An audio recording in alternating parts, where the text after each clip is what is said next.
Señores, gracias por continuar con nosotros aquí en Dominicana Buenas Noches. Como anunciamos al principio, ya tenemos aquí en el estudio al próximo ministro de Educación de la República Dominicana que toma posesión a partir del 16 de agosto próximo, Roberto Fulcar, una persona que hemos tenido aquí. Mira, hola, ¿cómo está, don Roberto? ¿Todo bien? Viéndolo entero, usted que lo dejaron entero, un pedazo después de la campaña. Sí. ¿Cómo está todo? Parece que no. Bien, todo bien, todo bien. Cuéntenos primero el cierre de todo esto, las expectativas después del proceso del 5 de julio y la misma noche del 5 de julio, que a partir de las 8 ya se estaba esperando ese 20% del primer boletín, y yo me imagino que ustedes estaban con ansias ahí.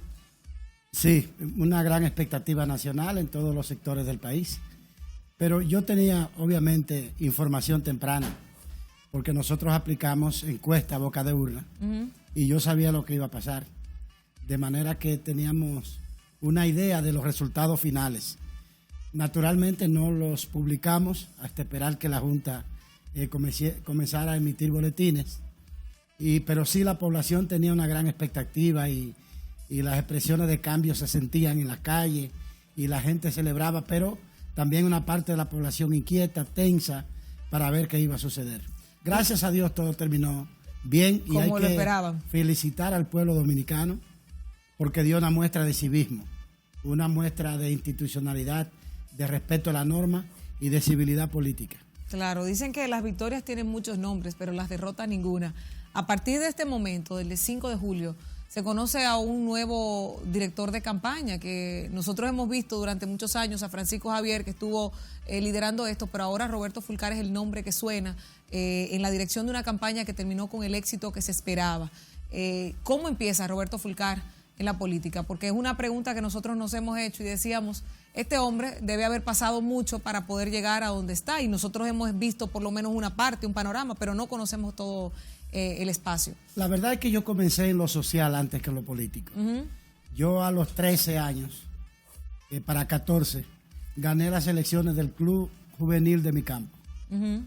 Y después me fui a estudiar magisterio, y cuando me gradué, en eso había un movimiento de protesta de los profesores. Y como iban a ser colegas míos cuando me nombraran, yo me fui a una asamblea y allí me dieron un turno y yo hablé. Y entonces... ¿A qué edad fue eso? Yo tenía 17 años. 17 años. Sí, porque yo me gradué antes de los 18. Y en esa edad los muchachos no estaban en enamoramiento y esas cosas, no, era... Uno tenía muchas inquietudes sociales. Le importaba el país, le importaba lo que pasara con su profesión, en este caso con la mía, que mi formación inicial es educación. Entonces, desde ese proceso yo comencé a leer documentos políticos, a interesarme por los temas sociales. Me vinculé mucho a las organizaciones populares. Un año después vine a vivir a Baní. Ahí fundé el Consejo de Unidad Popular de la Región Sur. 129 organizaciones sociales articuladas. Que estaban vinculadas a eso. Una articulación hicimos con eso. Yo andaba entera a las 10 provincias del sur en una motocicleta, organizando grupos sociales. Recuerdo que para el 84, en el gobierno del Salvador Jorge Blanco, yo caí preso 3 veces. ¿Por qué? Porque organicé unas huelgas en Baní. ¿Recuerda los líos del 84 con la firma con el Fondo Monetario Internacional, una gran poblada? No vea que eso fue usted que lo armó. No, yo no organicé lo nacional. Yo viví en Baní, pero sí lo del sur. Y entonces ahí tuve dificultades. Yo he trabajado en organización, apoyando organizaciones de mujeres, de jóvenes, asesorando organizaciones de campesinos. Yo he sido dirigente de las organizaciones de derechos humanos en muchos puntos del país. Fui dirigente de la Conferencia Nacional de Organizaciones Sociales y Populares que hizo el primer paro cívico nacional. De manera que lo social en mí, la lucha social, comenzó primero que lo político. Pero yo me comencé a organizar ya después de los 18 años en una organización de izquierda, y ahí participé activamente hasta 1998, cuando salí. En el 99 entré al PRD. Luego pasó lo que ya tú sabes que pasó con el PRD. Fundamos el PRM. En el PRD trabajé apoyando la candidatura presidencial de Milagros Ortiz Bosch. Así es. Que es una persona con la que mantengo una relación muy cercana, una comunicación muy cercana, la admiro mucho y nos queremos mucho también los dos. Luego que doña Milagros dejó su proyecto presidencial, asumí entonces el apoyo a las aspiraciones presidenciales de Luis Abinader. Ya era el 2013 para 14 y desde el 2013 para 14, del 14 para acá, hemos participado con él, acompañándole como candidato o junto con él, apoyando a los dirigentes de nuestros proyectos en 8 competencias políticas en el país. 8 competencias políticas, una ha sido la victoria. 8 he ganado. 8. Perdimos la del 16. La del 16 fue. Cuéntanos de las 8. Cuéntanos cómo fue eso. Bueno, 2 veces Luis Abinader fue precandidato presidencial en el PRM, frente al compañero Hipólito Mejía. Las 2 la ganamos. Una, hicimos una primarias interna para elegir las autoridades del partido. La ganamos también. Hicimos otra primaria para elegir candidatos a alcaldes y a directores de junta. La ganamos también. Una para elegir candidatos a diputados y a senadores. También la ganamos. Y entonces fuimos esta vez a 3 elecciones consecutivas. La de alcaldes, que la ganamos, la de diputados y senadores, que la ganamos, y la presidencial, obviamente, que la ganó el presidente electo Luis Abinader. 7 de 8. 7 de 8. Bueno, ahí tiene una versión, una perspectiva muy interesante con relación a todo eso, y ahora está el reto de que ya van a hacer gobierno a partir del 16 de agosto.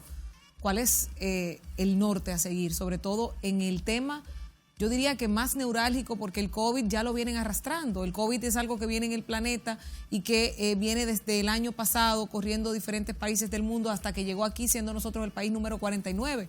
Ya el COVID estaba cuando ustedes estaban en elecciones. Sí. Ahora el tema educación es el reto verdadero para este próximo gobierno. ¿Qué va a pasar con la educación?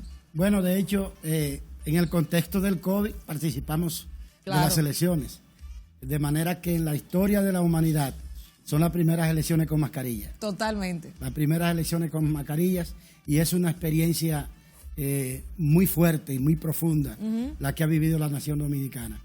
En este momento, obviamente, la pandemia que vivimos, que como dijimos durante la cumbre por la unidad y la recuperación nacional a la que convocó Luis Abinader en el proceso electoral, que fue otra gran experiencia donde juntamos cerca de 3.400 organizaciones sociales, a pesar de la pandemia. ¿Se pareció a lo que usted hizo de joven con el tema de las organizaciones sociales? Sí, claro, claro. Entonces, ahora el COVID se pone en la silla de adelante.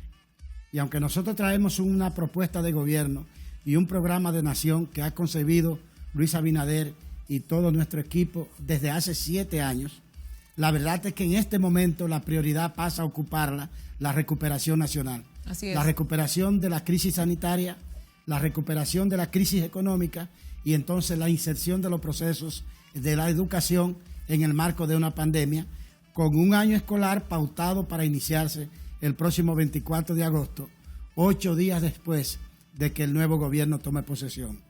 Esas pasan a ser las 3 prioridades fundamentales del gobierno de Luis Abinader, que se resumen en recuperación.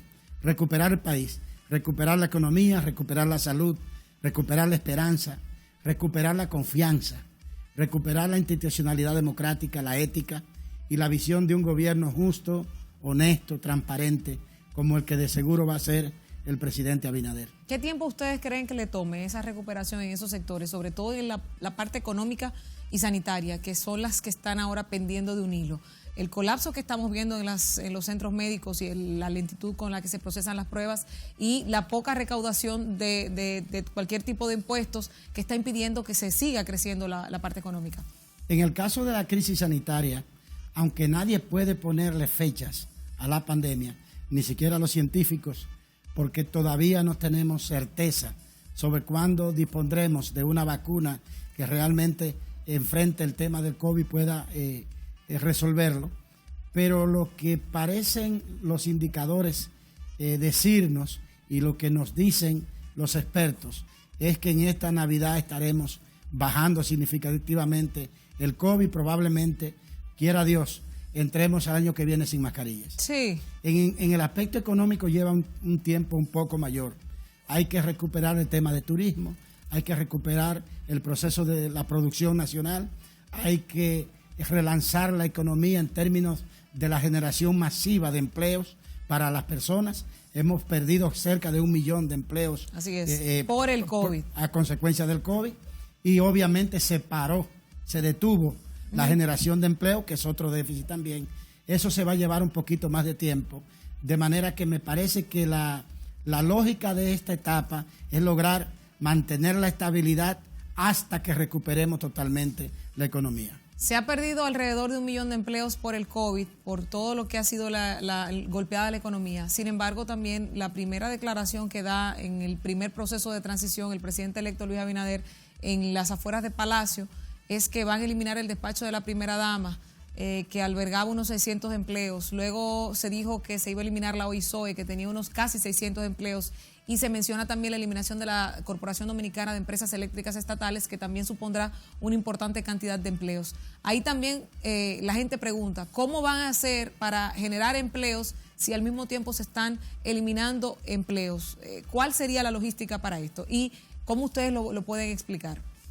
Yo quiero precisar que la eliminación de la estructura que se llama despacho de la primera dama no significa la eliminación de las funciones ni de los servicios públicos y sociales y de los aportes de la próxima primera dama. Mira, interesante. Es solamente que en la concepción de Luis Abinader, de su propia esposa Raquel y nuestra visión en general del Estado, nosotros tenemos, Lorraine, un Estado elefantiásico, es decir, un gobierno excesivamente grande en un país pequeño y de economía modesta.